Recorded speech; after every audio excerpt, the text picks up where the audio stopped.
ജാനകി ടീച്ചറെ കുറിച്ച് എപ്പോഴും വാചാലനാകാറുണ്ട് പി.കെ. കുഞ്ഞാലിക്കുട്ടി. ഇന്ന് രാഷ്ട്രീയ കേരളത്തിൽ നിർണായക തീരുമാനങ്ങൾ എടുക്കുന്ന കുഞ്ഞാലിക്കുട്ടിയുടെ വഴിത്തിരിവിന് പ്രചോദനമായ ജാനകി ടീച്ചർ. ജാനകി ടീച്ചറും പി.കെ. കുഞ്ഞാലിക്കുട്ടിയും വീണ്ടും കണ്ടുമുട്ടി. ടീച്ചറുടെ 84-ാം പിറന്നാൾ ദിനത്തിൽ തിരക്കുകളെല്ലാം മാറ്റിവെച്ച് പ്രിയ ശിഷ്യനെത്തി സ്നേഹസമ്മാനവുമായി.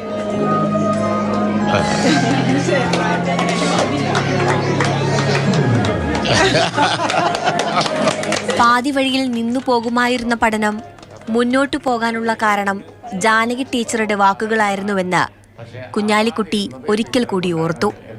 വേങ്ങര ഹൈസ്കൂളിലെ ആ 9ാം ക്ലാസ്സുകാരനായി. ഒരു ദിവസം ടീച്ചർ എന്നോട് പറഞ്ഞു, സ്വല്പമൊക്കെ പഠിക്കുന്ന കുട്ടിയാണല്ലോ, മാത്രമല്ല പോയി മേലോട്ട് കയറി പഠിക്കാനുള്ള സൗകര്യമുണ്ട്, എവിടെയെങ്കിലും പോയി പഠിച്ചൂടെ എന്ന് ചോദിച്ചു.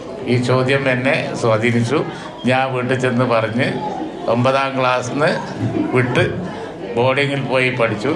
പിന്നെ ഇന്നിപ്പോൾ പൊതുജീവിതത്തിൽ ഞാൻ എന്തായോ അത് ആ ഒരു ടേണിംഗ് പോയിൻ്റാണ് എന്ന് ഞാൻ പല ഇൻ്റർവ്യൂകളിലും പറഞ്ഞു.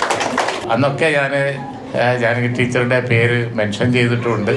എന്നും ടീച്ചറുടെ പേര് ഓർത്തു, ടീച്ചറെ ഓർത്തു എന്നുള്ളതിൻ്റെ ഒരു തെളിവായി ഞാൻ അത് പറയാണ്. പ്രിയ ശിഷ്യനെ ഏറെ നാളുകൾക്ക് ശേഷം കണ്ട ടീച്ചർക്കും വാക്കുകളിടറി. വേങ്ങര 8ാം കല്ലുങ്കൽ എന്ന് പറയുന്നു. അന്ന് ഒരു പാറപ്പുറത്ത് ഒരു ഏഷ്യൻപിട ബിൽഡിംഗ്, അത്രയേ ഉള്ളൂ. അന്നത്തെ കുട്ടിയാണ്. അപ്പോൾ സമയമില്ലാത്തൊരു സമയം അഡ്ജസ്റ്റ് ചെയ്ത് വന്നിട്ടുണ്ട്.